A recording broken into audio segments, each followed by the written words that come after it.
Our next guest is an Aussie actor with tens of thousands of fans. And yet, you've probably never heard his name. Hello, hey. 10 years ago, Tom Shanahan was a photocopier salesman from Brisbane. Then one day, he decided to give it all up to chase his dream. With $500, a few acting lessons and a mock-up show reel, he boarded a one-way flight to China. A year later, he was travelling the country, presenting his own travel show. And since then, he's acted in over 30 productions, with some of the biggest names in the Chinese entertainment industry. How good is this story? We're thrilled to say that Tom Shanahan joins us now. Tom, welcome back to your home for a little bit. Thank you, it's good to be back. This is quite an extraordinary story. I mean, people will go out there, they want to chase their dreams. Most actors would go straight to LA, start waiting tables, start, trying to make a break during pilot season. You chose China. I did. Why China?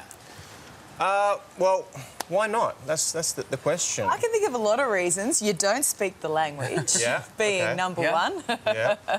So give us the reasons why. That was on my mind when I went there, but I had the confidence that I believed in myself. I could make it. So I essentially thought, I could go to LA, I could fight it out with people that are talented, sure. With more experience, probably better looking, or I could go to China where I was probably with the supply and demand was in my favour.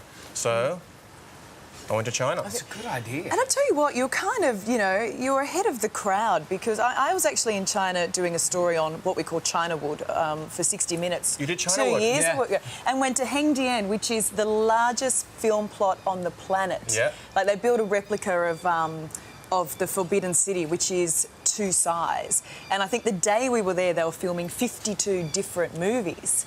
So, I mean, you were onto this well before Hollywood was. It's a scale on a scale that you just cannot imagine. It would blow your mind. Like, there was a film made 2 years ago that made $1 billion on a $30 million budget. Whoa. That was just from the Chinese economy. And that's the thing. I mean, most markets now, most major Hollywood films, their main market where they're trying to sell is in China. So you think about the international, monies, that's where they're trying to sell outside of America. So making films there, is it different to making films anywhere else?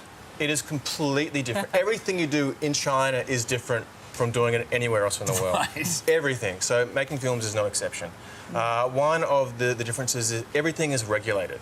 So you could put $500,000, $20 million, $500 million into a film with the best stars, and at the last minute they may make a policy change, and that film may never see the light of day. So that's happened countless times. So if you're a producer, what's on your mind is, how do I pass the regulators? How do I get my film on the screen and make sure 1 million people aren't coming after me for the money? Yeah, but the thing is, though, now you're big in China. Let's say you're walking down the streets of Beijing and people are like, Tom, they're getting selfies with you. They're stopping you all the time. Well, that's why I always carry my sunglasses. Good man. Good man. I've got the Ray-Bans. And Look at him, like a true star. No. But I mean, you've played in quite a few films now. You've played an American pilot. Yes. But you don't do the American accent. You do it with an Australian accent. They don't pick up on that? I like to put my own little spin on history. So right. there may have been Australians as captains in World War II in the US Air Force, or not. I mean... look, this is your story, so you tell it however you will. We'll allow it, mate. It's your history. Basically, I assumed that most of the audience would not be able to detect the difference between. And, I tried the American accent, but, I wanted to put a bit of Aussie on the screen. Give us your best American accent. On the spot here. Absolutely. Come on. It's what we do. Do you see this guy? Do you see this guy? How's that? Pretty bad, right? That was actually good. That was Arnie, right? That was Arnie, yeah. Yeah, that was awesome. Thank you. I'm only kidding, mate. Let's talk about the fact that you're doing this. Is there any characters that you've played that you think, I should do that again? I've usually played good guys. Well, look at you. I know, I'm a good guy, right? So yeah. people look at me and think that's a nice guy. But recently I played a terrorist, the leader of a terrorist gang who was using chemical weapons.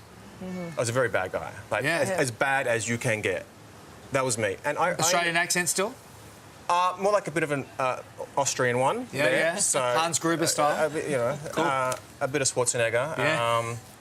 That was fun because you get to do anything you want because you're a psycho. So people, you can really channel into, memories that you would never really want to dig up. So you've taken it deep. I was going back to when my sister used to beat me up. I was channeling, intense Aussie issues. methods. And they also, they reckon you look like Vladimir Putin over there. They do. Yeah. We see. Well, don't you think so? Oh yeah, totally. No, not really. I'm not seeing it at all. I've got you look like into a young Daniel Craig. I get Daniel Craig a lot. Yeah, Daniel Craig. Playing Vladimir Putin. Yeah, that could be a movie right there. Congratulations to you, mate. Thank you very It's much. great. More success to you, and start starring some stuff off the continent there too. It'd be great.